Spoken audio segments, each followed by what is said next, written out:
Hi, I'm Amy Julia Becker, and I'm your host for the Love is Stronger Than Fear podcast. This is our White Picket Fences season, and today I get to talk with Patricia Raybon. Patricia wrote the foreword to White Picket Fences, and it is in some ways a conversation, our conversation today, but also the conversation we have through the pages of the book are also an example of what I think both of us hope will be happening across America, where white and Black people will have honest, gentle, gracious, but not holding back conversations about what it means to be Black and to be white in America, what our experiences have been, how we can learn from one another, how we can grow together. I'm so grateful for Patricia for the honest stories that she shares here about her own life.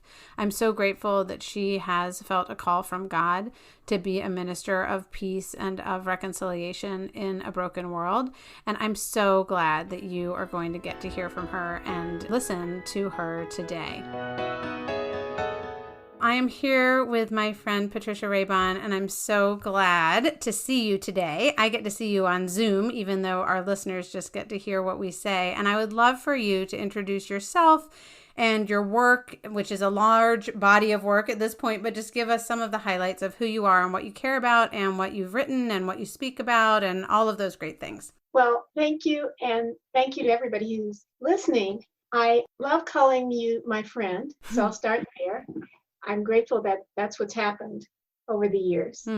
Work-wise, I write. And the impetus to write is so curious to me, Amy Julia, because I grew up with parents who knew I wanted to do that, but never said, that's the most impractical thing I've ever heard of in my life. They supported that idea. So I started what I do as a newspaper reporter, because that was the one place I figured out I could make a living while I did what I love to do, which is write, and through journalism. And then when I had enough work years and enough birthday years to officially retire, I did that. But since then, I've been writing full time for audiences of faith.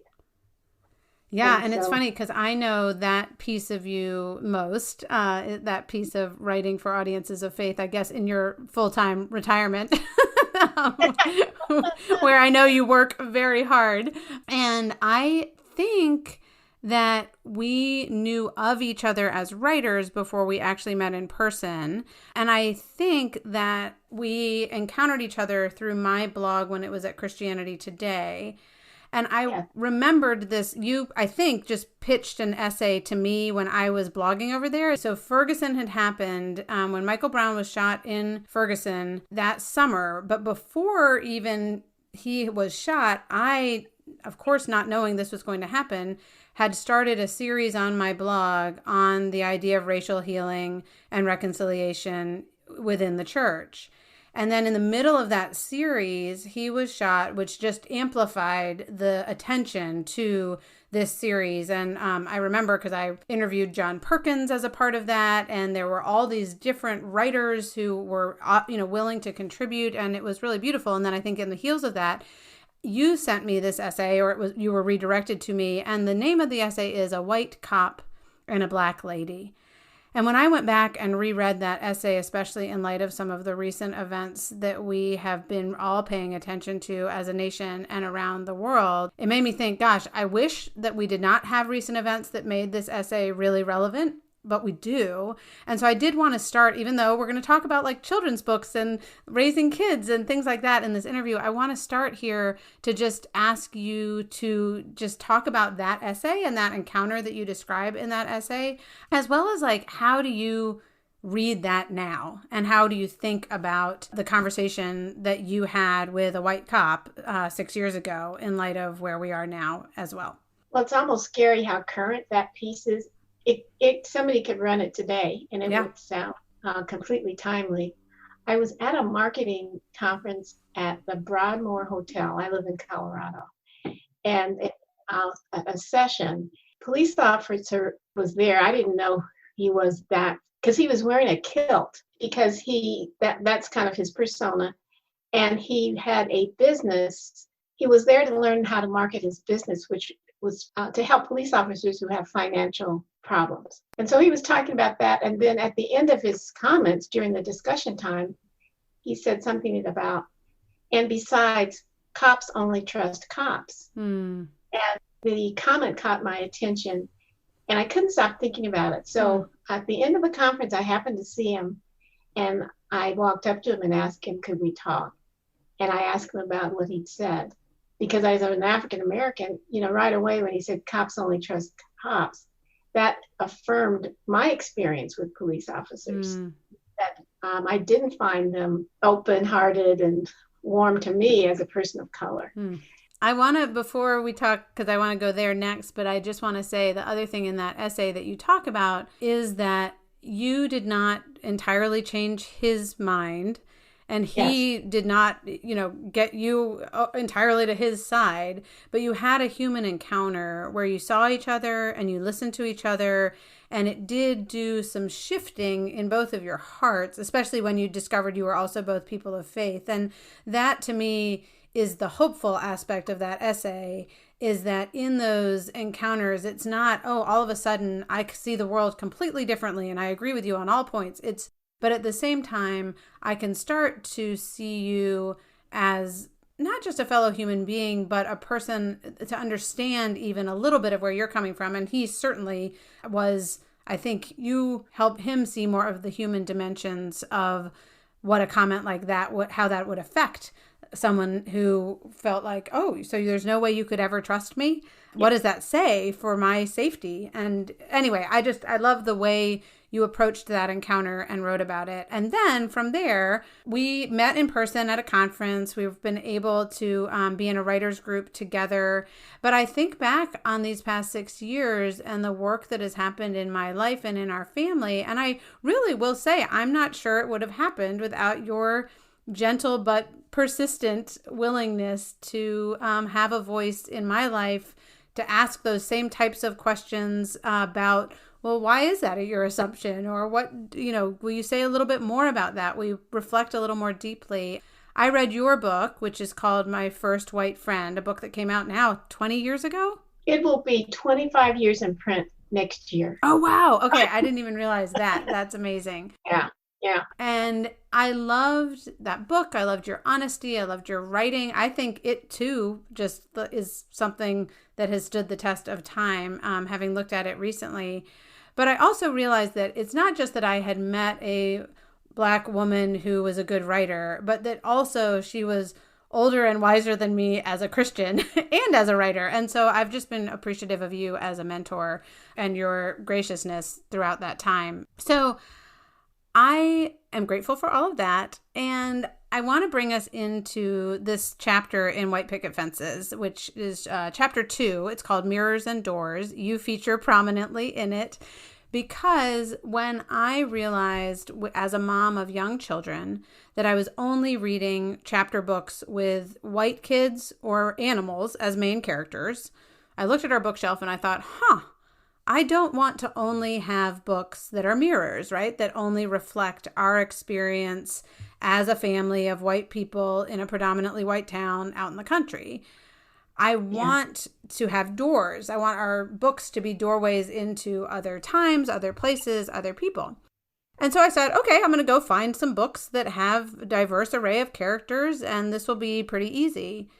What I discovered was twofold. One, that the history of children's literature has not been a history of representation of the wide array of Americans when it comes to race and ethnicity. So I couldn't go back and find these are the hundreds of books that I've just missed as a white person. They just weren't, many of them were not published over the years.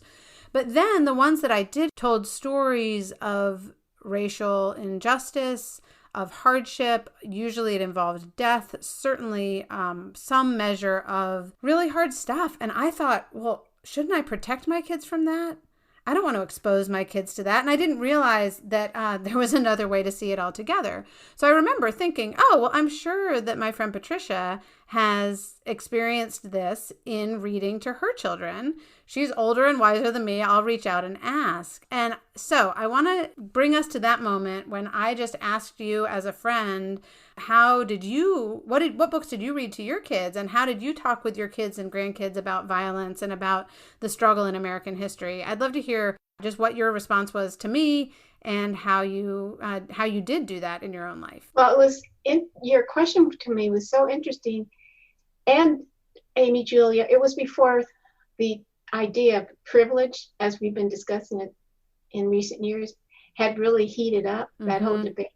But to put words on it, that was my first thought when I read your question, was that it was coming from a place of privilege. That even to ask, gee, what do you tell children about what's going on? And I remember in trying to answer you, I was trying to say, for children of color, there's never not a time when they don't know that this is happening. Because part of living in a dominant culture that's not yours has to do with no understanding it so you can survive it.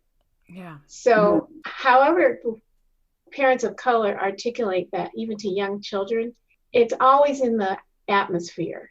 And then as preschoolers, they encounter bigotry and mean things because of who they are ethnically. And so even before kindergarten, if children are in black and brown children are in a room with white children, the likelihood of them encountering prejudice is sky high. So already the conversation has started. Yeah. And so I was trying to say that to you, but then there's something else that I've been thinking about more recently. Yeah.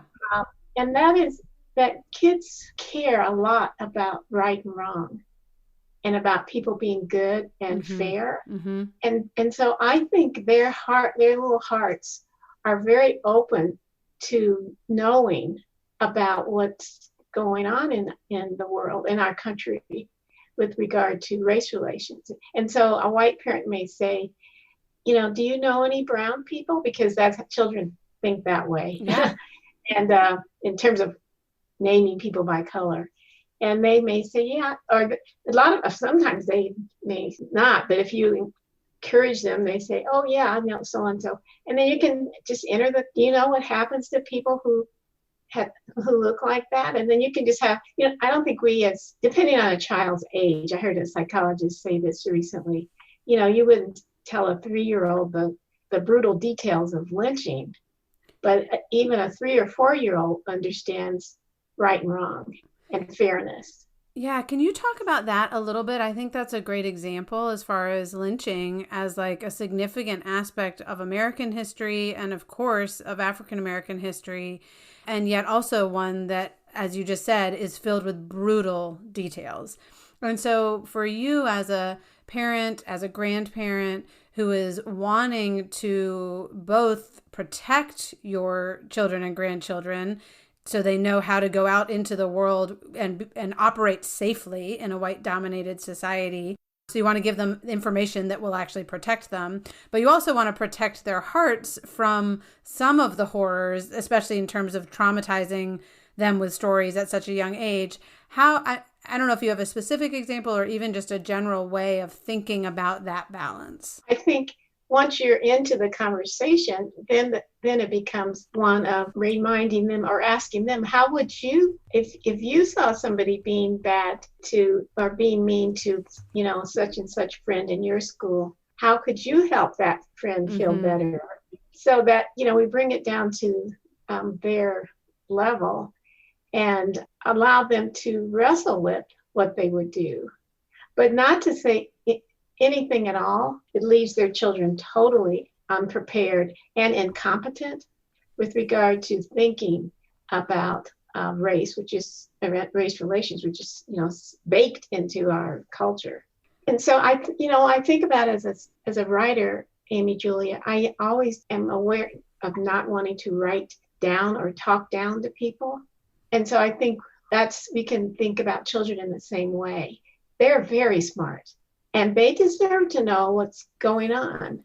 And that doesn't necessarily mean trotting out all the horror of brutality, but they're part of this culture too, and they deserve to know what's going on. Do you know the book, The Story of Ruby Bridges? It's a children's book. Yeah. And, it tells the story of Ruby Bridges, but that was a book that was really helpful for me because the little girl, Ruby, is 6 years old. And there's a lot that is mean and hateful that happens in that book, but there is not brutal violence. But it was a way into, as you just said, for my children as white children to say, like, what do you mean they wouldn't go to school with her because of the color of her skin and because of her family? And, that was, I think, a book that helped us have a conversation along the lines of what you're talking about that led, it then connected when they got a little bit older and we did go and learn about lynching and actually see some of those more horrific things.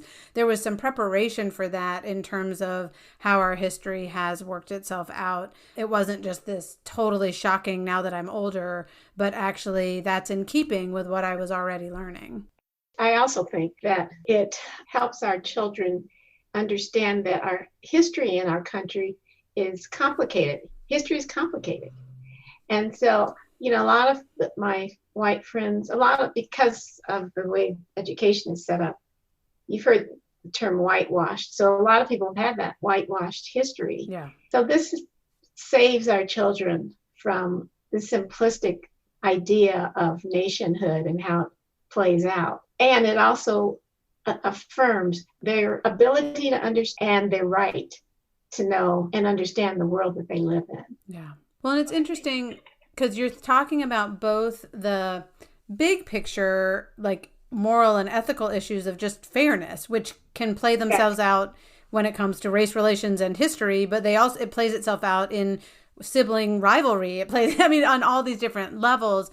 And so it's this combination of having some ethical and moral framework as well as having some historical framework, even if it's not linked to all of the details of all of the things that have happened. And when you put those things together, kids, I think, are able to enter into their context appropriately and pull from the stories plus the conversations and what they've learned in the past. I want to go back just for a second because you said racism at one point and then corrected yourself and said prejudice. And you and I were talking about this before we even started, that understanding a difference between prejudice and racism is something that's getting, I think, really confused right now in our culture, the language we use. Would you just say a little bit about that? Because I think for me, that's been really helpful to try to distinguish between prejudice and racism and the way the word racism is being used in different contexts in our culture right now. It's so important to think about that because a lot of people use the word racism when they mean prejudice, right? Which we all have in different areas. Racism, as I understand it, is about power and it's about policy. And it's about the people who have the power to make the policy. And so you'll hear people say, well, Black people are racist too. Well, we don't have any power. We don't have any power in this culture. And so to encourage ourselves to sit down for a minute and make sure that when we're talking about these things, we're using the right terms. I often will say bigotry when I'm talking about prejudice, but reserve the word racism for where it really applies. And that's in systems. And there's not a system in the country that's not impacted. You and I were talking about the real estate, the housing industry. Yeah. Until the Fair Housing Act was passed in 1968, I think it was, banks would not write mortgages for African Americans, even if they had the money, for neighborhoods where the home values would escalate. And so the only place you could get a mortgage was, in a crumbling red line community, meaning that the wealth that accumulates so beautifully for middle class white Americans who are able to get a mortgage was not available to millions and millions of African Americans. Think about, the asset wealth of white Americans at this point is 11 and a half times that what it is for African Americans. And a lot of that's tied to real estate. Sure. Yeah, and real estate and generational wealth, because when a house gets passed to the next generation, it's all, even if they don't keep the house but sell it, there's generational wealth that gets passed along. So that's just one element, and for people who doubt that, if it take 5 minutes and Google the words discrimination in, and then pick any one element of our society, housing, education, the environment, health care, the armed forces. And in 5 minutes, you'll have 1,000 examples of how that happened and is still happening now. Right. So doing our homework is something that is vital to having conversations about race, because a lot of people know that discrimination happens, but they don't know much more than that. Well, and I think there are two things a lot of white people grow up with. One is a sense that being racist is bad. And so to have a conversation about racism, and certainly to see myself as being implicated in it, is to say, I'm a bad person. I am morally decrepit, and that's really hard. And so I think that's one barrier. Another is that when we are talking about racist attitudes and actions of saying something hateful or even consciously feeling something hateful, that if that's racism, then I can put it in a box that doesn't apply to me because I don't feel or say those things, right? And what you're talking about is something much broader and deeper, and it's really important for us all to understand that and recognize the ways we participate in it. But it takes some both cognitive and, again, actually like ethical work, I think, to get there, and some human work of just like knowing people and hearing stories. So there's kind of this like head piece and a heart piece to it. Especially if you're a person who benefits from the system the way it is. If you have white privilege, whether a person acknowledges that or not, why would you want to change it? It works really well for people who are on the benefit side. And so, that's probably operating too. I think you're right. I mean, obviously you're right that on this, and not just on the surface, I think in terms of just those basic needs being met, obviously there is a level of just wealth and security, like psychological security that you need as a human being. And white people are far more likely to have those things. But I also think, and this obviously is so much of what White Picket Fences is about, like the reason for white people to care about this outside of just like ethics and morality in an abstract sense is how much it is harming everyone for us to continue to operate. That like injustice harms us all, certainly in terms of just those human relationships of being cut off from one another, but also in the fear and anger and grief and loss that we experience. I think the other thing that I think is remarkable about you in all of this is that you are able to hold all of this knowledge and a lifetime of experiences of racism and of prejudice. So both those individual moments of being singled out negatively for your racial identity, but also this broader sense of what it means to be a Black person in America. And what you often do is graciously honor white people and connect in, especially as a person of faith. That's been so much of your work and your writing and putting yourself out there again and again, writing a book called My First White Friend, talking about your own sense of prejudice and what it took for you to love out of that.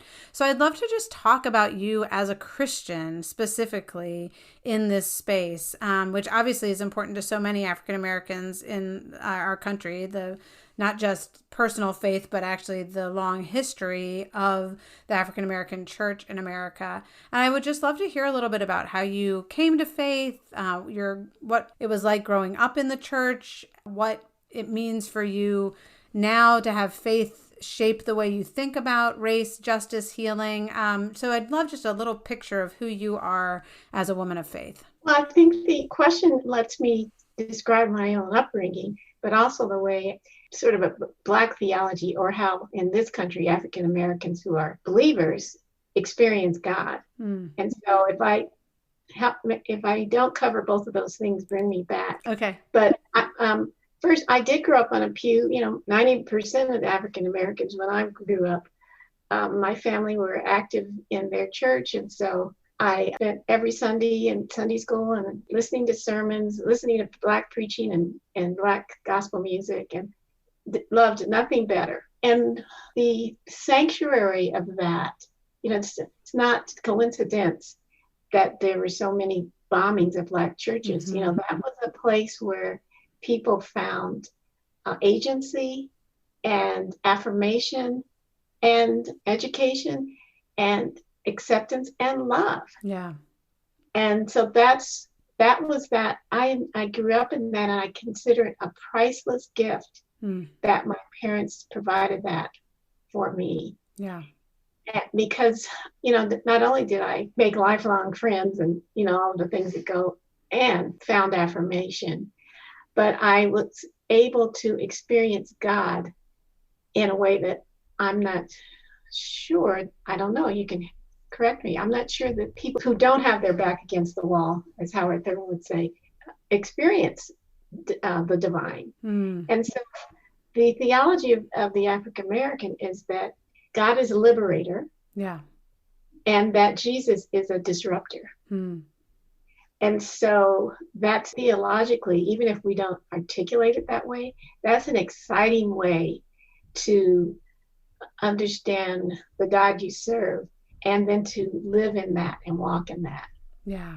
Somebody in a Facebook interaction recently said to me, a white man who was trying to change my mind, said, well, what do you think Jesus would say?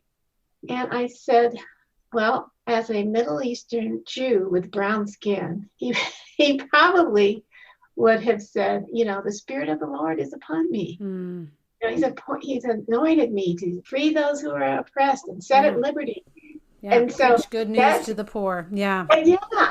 And so I think not that African Americans don't experience Jesus as the Good Shepherd and, those kind of softer, benign Jesuses right. on the church fans with the blonde hair and the blue eyes. Yeah. But I think because of our need for daily safety, we interface with Jesus in a very different way. And so in terms of being able to be gracious to people, it's understanding through Christ that he came because everybody needed him. And when people are being unkind, they're one of those people. And then the other part for me, I have a low conflict personality. And so it's not my nature to just be in people's face and, having that kind of confrontation all the time. The other thing is that I'm introspective. And so I'm always curious to know where people are coming from, even if they're saying something ugly.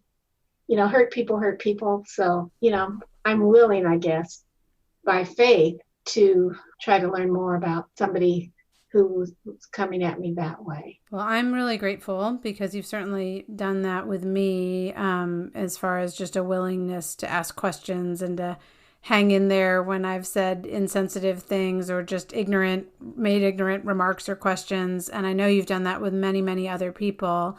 I do want to ask, because I've felt really grieved. This is true in general, but really in the past couple of weeks, I would say, about this sense of division between white evangelicals and white progressive Christians and Black Christians. Like this sense of we have so much that we share as far as a common scripture, even what you just said in terms of Jesus as a liberator. I think white evangelicals might often interpret that in a more interior way and not in a political systems way. But there's still there are so many places where I feel like there could be connection and learning and growth.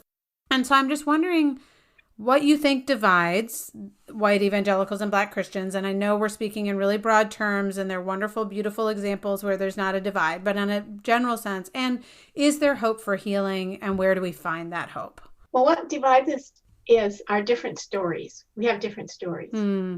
I taught at a writing conference one time, and the university itself, I don't think put the conference on. Actually, Brian Elaine Yeah. put on the conference. Yep. Anyway, it was on that campus, and there was a young lady in one of my workshops writing about racial healing, and she at one point I noticed she was crying, and so I asked her if she would tell us why, and she said, I grew up in evangelical church. For her, it was in California, in Sunday school and church every Sunday. And she said, for 18 years until she went off to college. And she said, I never heard a sermon on racism. And I never heard anything about any of this. And then, she went off to college and felt that she had realized what the silo in which she had lived and raised, and then at the story that in which she was walking didn't match up at all with what other people had experienced. And so for me, as I guess because I'm a storyteller, I try to be, the thing that I see first is people trying to talk across their different narratives. Mm-hmm. So one group is saying, make America great again, or we want to support our brave police officers and stand up for a great flag. And you have another a group whose story doesn't line up with that thinking at all. Mm-hmm. So how do we then meet each other across those different narratives? And for me, it happens well when we are willing to do it. I love what Brene Brown says, that it's hard to hate people up close. Yeah. Because of the tenets of our faith, there are opportunities. Well, and we have tons of coffee. So there are opportunities to do what Jesus did so beautifully, which was table ministry. Yeah. Just in terms of how to fix this, is for people of faith, but who have different racial backgrounds, to sit down at the table and just meet each other. Maybe not even first about race, right, but just to say hello. What if even one church in every American city did that on a certain day, come to the table day. Yeah. And just meet over coffee.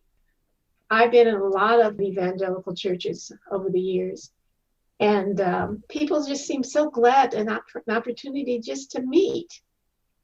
So I could, I guess, attempt, Amy Julia, to answer that question in a more sophisticated or academic way. But looking to Jesus, the author and finisher, I'm just so struck at his willingness to just meet people. Yeah. And ask a question. Can you see anything? I love that question he asked the blind man. Right. And so he has set the model, and our invitation is to follow it. Yeah. Yeah. Thank you. How does that strike you? Do you think that sounds... No, I think so. I've been thinking about this both in terms of churches and in terms of education, and the ways in which I actually spoke in a different podcast interview with my friend David Bailey about collaborative spaces, which is a little more like formal version, I think, of what you're talking about. But having, especially when you have a shared purpose, even if that shared purpose is following Jesus, right? Like, gosh, how can we create a space where it is safe for everyone involved to have a conversation that builds relationship and that potentially even does something like, hey, let's go build a house together, or let's pray together about violence in our communities, or let's study the Bible together. I mean, how interesting would it be for a group of from a predominantly Black church and a predominantly white church to say, we're going to do a joint Bible study? Because what am I going to hear? I'm going to hear that when you read this parable, you read it with a very different lens, and I'm going to say, oh my gosh, I never saw it that way. I mean, and then from there, maybe that makes me more open to you seeing politics or government differently and listening to that and wondering where God might be in that encounter. So I think there's a tremendous amount of hope in that, but it will take those courageous efforts and honestly just some like time and organizing, because we are so disassociated from each other in terms of neighborhoods for all sorts of reasons we don't need to go into, so that we don't have those just more natural encounters on the playground or on the, in the supermarket or even in our church pews. And so, but I do think we can, what I've found as similarly, I'm not a conflict person. I don't think of myself as like an activist. I'm also very introspective. And just the like smallest gestures that I have made, especially towards people of faith, because again, we have that shared bond who are different from me, have been received, I mean, far too graciously, I would say, in terms of what I deserve. But it's led to these like beautiful friendships that, again, have gotten me to say, hey, I'm not totally convinced that this privilege thing is actually a benefit because I've missed out. I have missed out on all of you, you know? So, and I know that I don't mean to discount the ways in which privilege has benefited me. I just mean that living in a homogenous world in the church and in my neighborhood and in my growing up did cut me off from a tremendous amount of beauty and from the expansiveness of who God is and how I can get to know him and be a part of the work he's doing in love. So I agree. Well, and the Bible's such a great point of contact.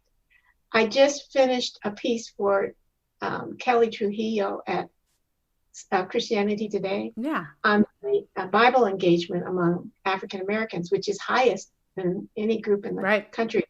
So if somebody says to Black believers, we want to do a Bible study together at church to church, we're there. Yeah. And my friend Ann Spangler, I don't know if you know Ann, and she's an author. She wrote Woman of the Bible, the first Woman of the Bible book, when the male publishers were saying, who's going to read this? Huh. And so, but anyway, she's still active, and she's doing an online Bible study on Hagar and Rizpah. And so the panelists, she's invited a diverse panelist to wrestle over those books. And so that what you're talking about is and I believe that Zondervan is going to help sponsor that. Awesome. So your idea about Bible engagement across race is so exciting to me because it does tap into this resource that we all love so much. Right. Absolutely. So, well, another faith question I have for you is just, I feel like as a white Christian, I did not grow up with experiences of lament, which is certainly a biblical type of prayer.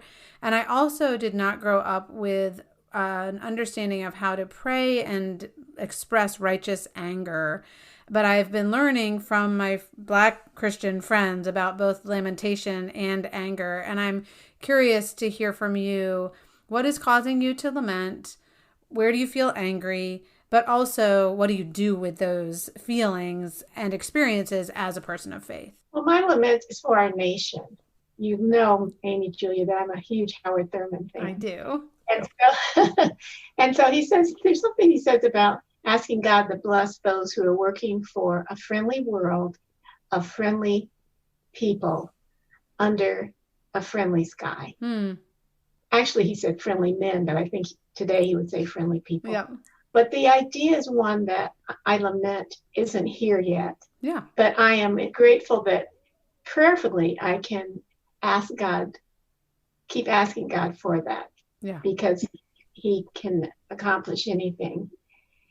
So I find that personally, I don't spend a lot of chronological time in sad areas, as you know, they make me feel sad. But I do almost every day. I ask the Lord to help us as a nation be a friendly world.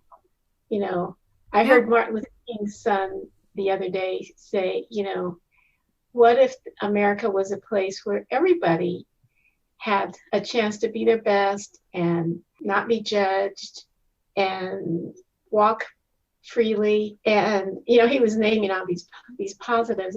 And the way he described it, you know, I thought, yeah, that's really where, aren't we trying to get to that? Yeah.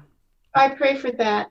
And in terms of anger, my anger would be against our spiritual enemy, because, you know, I see that we're all under that attack. Yeah. But God, you know, African Americans have a but God theology. Yep. You know, yeah, this is going on, but God. Amen. I love that. Yeah. Yeah. So that's my answer. I'd love to bring us back to books for just a minute, Yeah. because again, a lot of our relationship started because I was trying to find books to read with my kids and I didn't know how to do it. And it's interesting because as an adult, because I was an African American studies minor in college and I really just loved African American literature for whatever reason, as an adult, I was reading a lot of books that actually were both from the canon of African American literature as well as some nonfiction.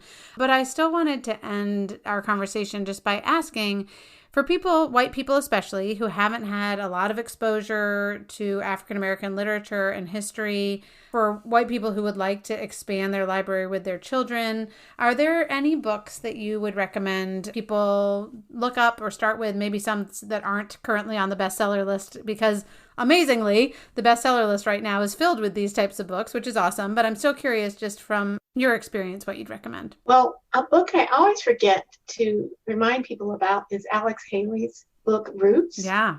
Which, in the 70s, when it was dramatized and serialized on ABC, Amy Julia, it was a TV moment. That was before cable TV. I actually remember my parents watching it. It's interesting. Okay. They would not let me watch it because they were worried I would be, just back to our conversation before.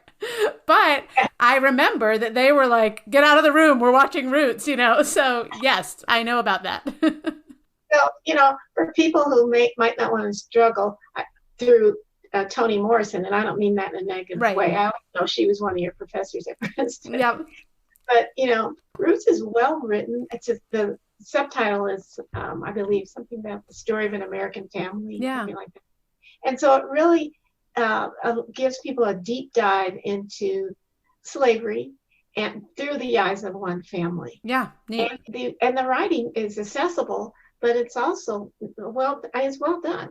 Yeah. And so it would be for the summer a great summer reading for a family to read together. And then you can maybe look at a couple of the episodes on TV and have a conversation. Cool. Thank you. And then in terms of looting, which seems to have obsessed a lot of evangelical in certain corners of evangelicalism. I wrote a piece recently that I submitted to one of my writing clients that's on the looting. It was called, Will We Judge Young Looters or Love Them? And so that writing about that reminded me of Les Mis, Les Mis novel, Victor Hugo's novel. And of course, Hugo offers as a main character Jean Valjean, who's been in jail for 19 years because he stole a loaf of bread to help his sisters, to feed his sister's starving child. And then the first night he is freed, a kind bishop gives him a meal and a place to sleep, but Jean Valjean steals silver from the church. And when the gendarme, the French police, bring him back to the bishop does an amazing redemptive thing. He says, oh no, that silver was a gift, freely given. And then he says, oh, and here are 2 candlesticks that he forgot to take. Right.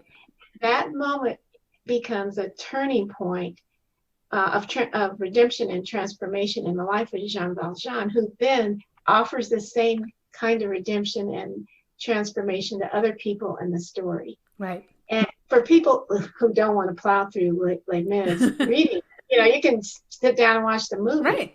But it offers really a compelling context for the whole conversation that people are having about looting, because the other part of that, the back sub-theme in that book, of course, is social unrest. Right. And, Amy Julia, a young white writer, young evangelical writer, was arguing with me recently online or somewhere about looting. And I had quoted Martin Luther King that a riot is the language of the unheard. Right. And she said, no, a riot is the language of a mob, and it's wrong. And so I said to her, well, what do you say about the French Revolution, or the July Revolution in France, or the Russian Revolution, or the American Revolution? The British described Americans as, these unruly mobs. Right. So, we see from where we sit. Right. And so Les Mis is, is that it's not current, but at arm's length, it gives us who are open to it a way to think about, how disruption in a society makes people make hard choices. And maybe they will steal a loaf of bread.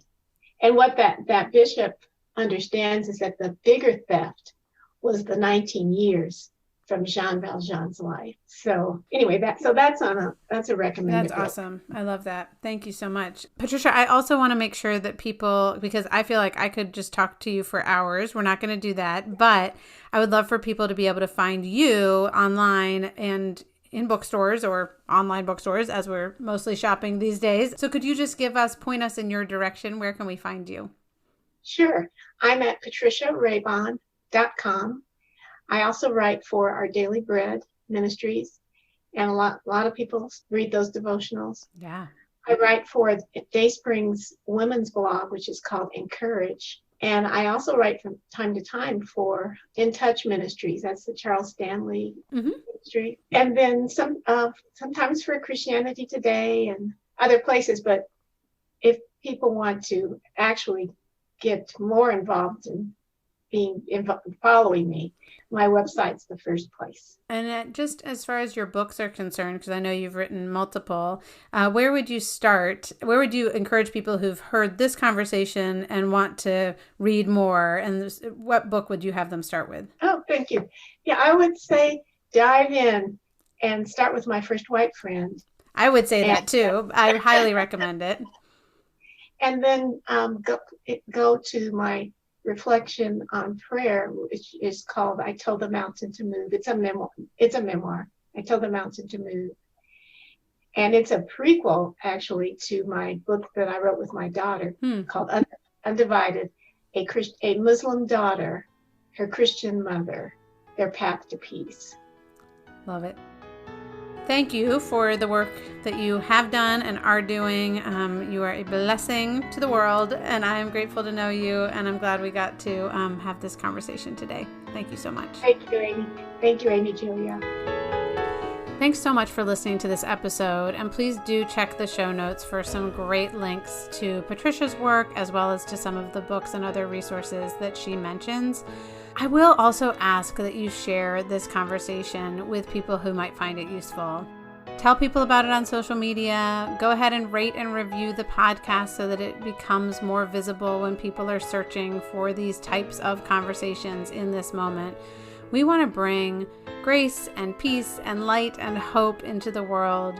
We want to demonstrate that love is stronger than fear, and you can be a part of that. So please help us out by doing that. And you can also visit amyjuliabecker.com if you want more information about white picket fences, about the resources that go along with the book. I will mention one more time that Patricia wrote the foreword, and she comes up a lot in chapter 2, but also later on in the book. And I'll also let you know that next week I get to talk with my friend Natasha Sistrunk Robinson. She's the author of A Sojourner's Truth, which is another beautiful memoir by a Black woman, and another beautiful memoir with a foreword from Patricia Raybon. So tune in next week and you'll get to hear all about it. Thanks so much for listening.